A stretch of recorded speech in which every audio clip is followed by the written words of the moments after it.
Welcome to the Meeple Marathon. Today I want to give you a second review of Lost Ruins of Arnak. This time, however, we're going to be specifically taking a look at the search for Professor Kutil. This is the free-to-download, free-to-play solo campaign expansion for Lost Ruins of Arnak. This can be found on their website, Czech Games Edition.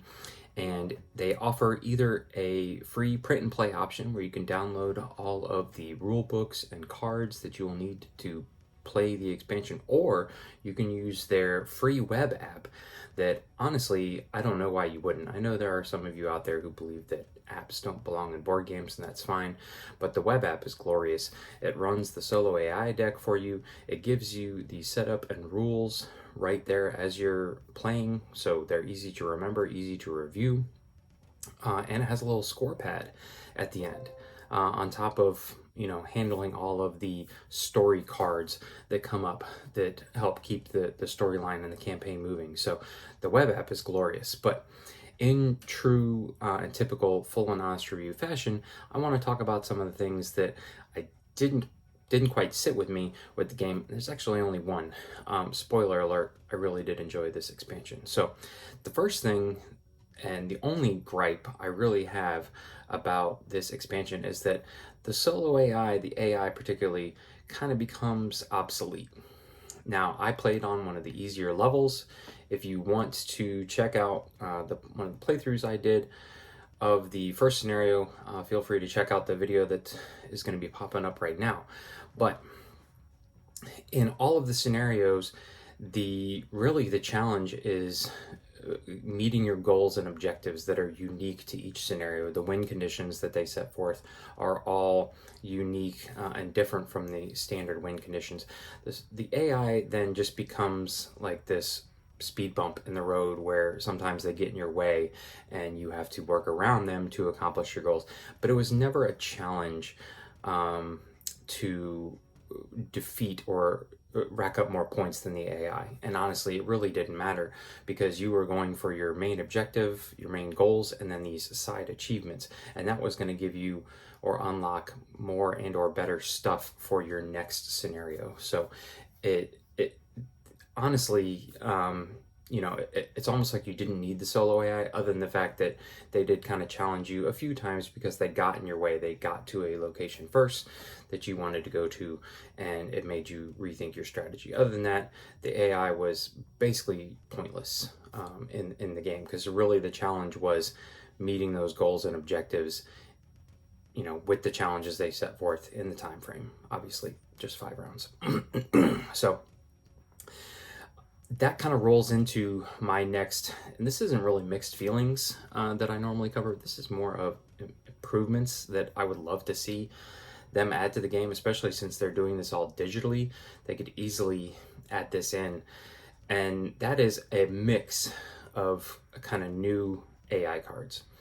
I know that, they have the green cards and the red cards that you can increase the difficulty, and they added in the purple cards.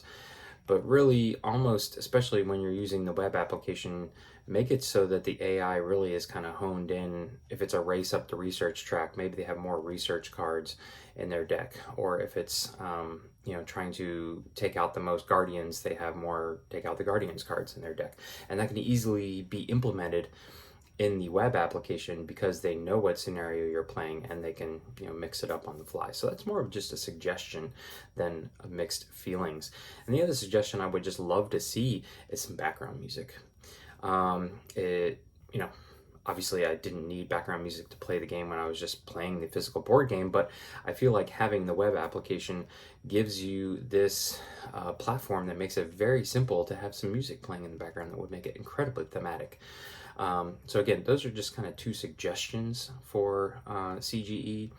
Take them or leave them, but I think that would really improve leaps and bounds the web application. Now, putting all that aside, let's talk about what is just amazing about this expansion. First of all, it's the variety, and I have already spoken about this, but the variety of the new and unique win conditions and the unique setup that they add to each scenario. Each one is a little bit different. Now, it's still like, get to the top of the research track to research at the temple or take out X number of guardians, but the way they set up each game in a unique way. For example, the very first game, there are no idle tokens. Instead, there's a story card at every single location, which is giving these unique twists and choices you can make. And then there's a scenario where they have pre-set up 3 discovered locations and just stacked them with guardians in a progressively more difficult order, and you have to clear out those guardians. It was like the Tunnel of Terror or something like that, but it was, and it completely changed the way I was playing the game, because I became hyper focused on being able to go in and challenge multiple guardians at a single location and trying not to accumulate those fear cards, because that was one of the side objectives, that if you can finish the game with X number or 0 or less fear cards, but you're facing 2 to 3 guardians at a location, it's really hard not to take fear cards. Really just changes up your strategy, and all while you still have to race up the research track. There was a scenario where the bottom of the board starts to flood. It felt very reminiscent of Forbidden Island, but basically after the second round, all of the beginning standard camp locations are gone, and you have to keep your research icon up above the flood line or you lose, and you have to keep your notebook up above it or you obtain fear cards. And so it really becomes this race up the research track.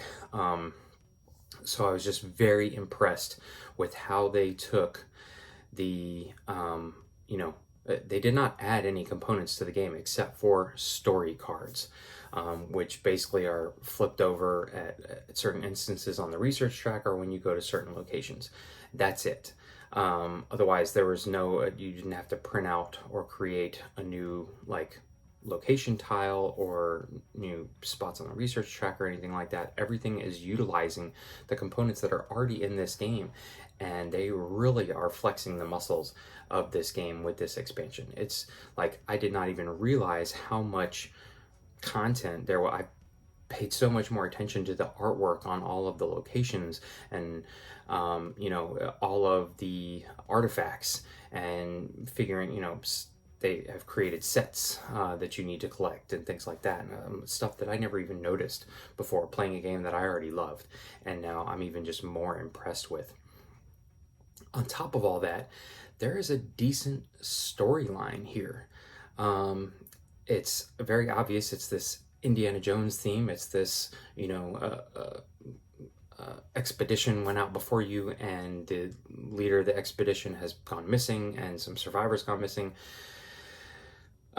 They do make you flip back and forth between the snake side and the eagle side of the board, which the only reason that became obnoxious was because I literally played the 4 scenarios back to back to back to back to back.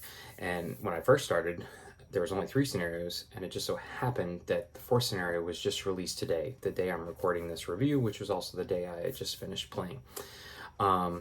So, having to take all the cards off and reset it back up. But, like I said, they are really just showing you everything there is to offer in this game, but the storyline works. And, some of the story cards are a little random here and there, but the main storyline makes sense. And these different scenarios, and with the Tunnel of Terror and the island flooding and the racing up to the temple because you got to get there ahead of the rival, it all works. The storyline was really great, but what's nice is that this isn't a long game to begin with, and it's only 4 missions long. So this was a very quick campaign. It was very tight, but I had a blast. Like I said, I basically played 5 games of Ruins of Arnak because it had been a while since I'd played, so I played a standard solo game first, and then I knocked out the first 3, and then realized the 4th one was coming online. I was like, yes, this Lost Ruins of Arnak has not left my table for the past 3 days.